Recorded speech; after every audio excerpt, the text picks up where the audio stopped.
नमस्कार दोस्तों, मैं शिवम पांडे आपका स्वागत करता हूं आज के इस पॉडकास्ट में।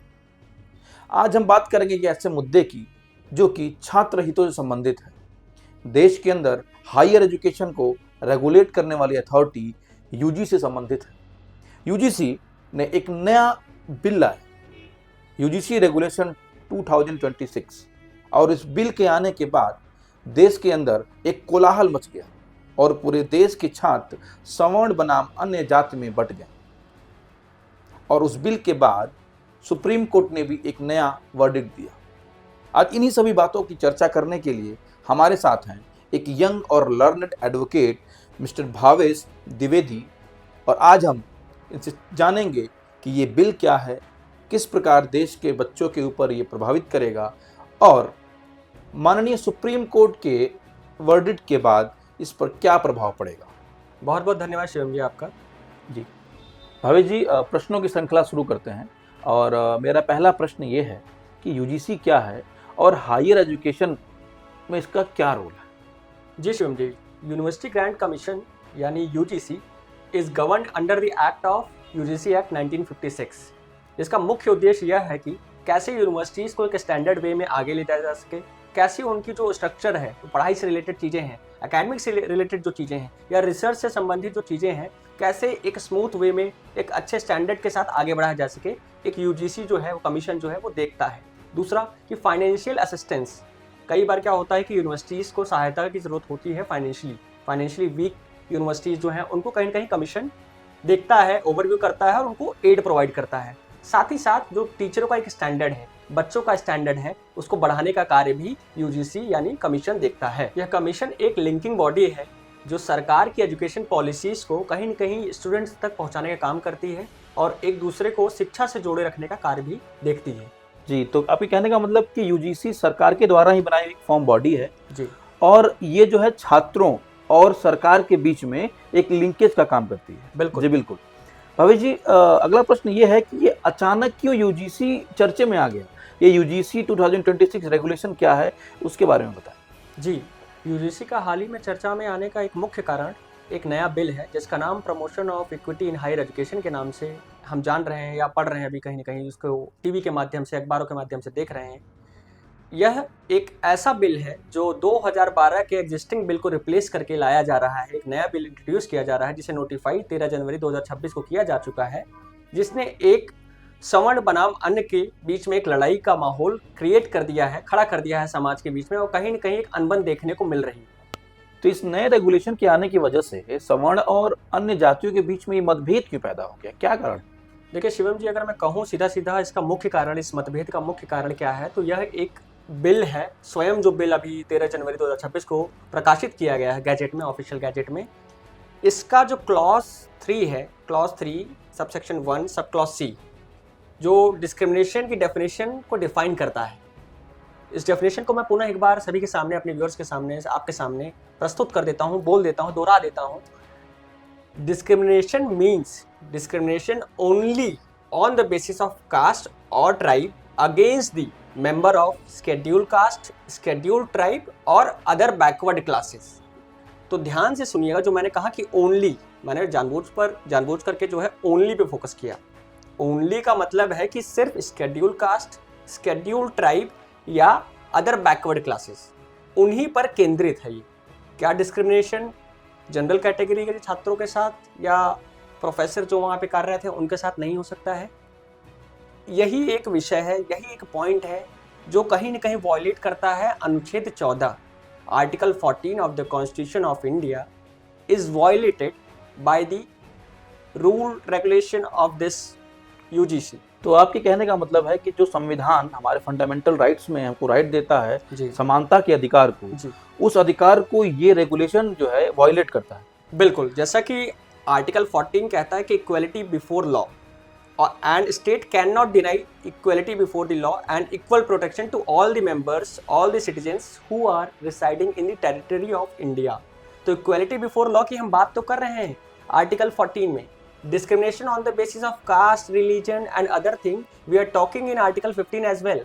बट हम बात करते हैं जब इन रेगुलेशंस की, इन रेगुलेशन की ओर केंद्रित करते हैं अपने ध्यान को, तो कहीं ना कहीं देते हैं कि पाते हैं या समझते हैं कि ये वायलेशन है सीधे सीधे आर्टिकल 14 का। तो आपके कहने का मतलब ये भी हो सकता है कि जो यूनिवर्सिटी और कॉलेजेस में बच्चे पढ़ रहे हैं जी वहां पर अगर ऑनली शब्द लगा हुआ है तो इसका जी। मतलब जो शोषण करने वाले जो अगर कोई अगर है तो वो सिर्फ सामान्य वर्ग के बच्चे हैं, मतलब सामान्य वर्ग के बच्चे ही इन लोगों के ऊपर शोषण कर रहे हैं, मोटी मोटा ये कहने का इनका मतलब है। एक तरीके से कह सकते हैं कि जो सामान्य वर्ग का विद्यार्थी है, जो वहां पर पढ़ रहा है या शिक्षा ग्रहण कर रहा है कहीं न कहीं, उसको ही दोषी ठहराया जाएगा हर एक कार्य के लिए जो भी उसके द्वारा किया गया है या नहीं किया गया है। अगर शेड्यूल कास्ट का बच्चा कहता है कि इन्होंने मुझे मारा है, तो मारा है या गाली दी है या जो भी एक्टिविटी करी है या नहीं करी है, मौके पर उस सामान्य वर्ग के विद्यार्थी को दोषी मान लिया जाएगा, उस पर उसी प्रकार की कार्रवाई की जाएगी, उससे चीज़ें संज्ञान में लाई जाएगी या कंप्लेंट उसकी रजिस्टर करी जाएगी, भले ही उसने उस कार्य को किया है या नहीं किया है। इस चीज़ को ध्यान में रखना बड़ी आवश्यक है। और ओनली शब्द बहुत भयावह है जो जनरल कैटेगरी को एक्सक्लूड कर रहा है कहीं न कहीं इस सेक्शन से। और यही घटना अगर किसी जनरल के बच्चे के साथ होती है तो क्या ये रेगुलेशन उसको बचाएगा? देखिए, जैसा कि हमने इसमें समझा, डिस्क्रिमिनेशन की अगर बात कर रहे हैं तो डिस्क्रिमिनेशन करने वाला कौन होगा? तो सामान्य वर्ग का विद्यार्थी ही होगा। क्या ये संभव है कि सामान्य वर्ग का ही विद्यार्थी हमेशा जो है डिस्क्रिमिनेशन करेगा? ये एक ध्यान देने वाली बातें हैं जो कहीं न कहीं इस रूल को, रेगुलेशन को बनाते समय ध्यान नहीं दी गई, जो वायलेट कर रहा है। सामान्य वर्ग के विद्यार्थी वंचित रह जाएंगे अपने अधिकारों को सुरक्षित करने से।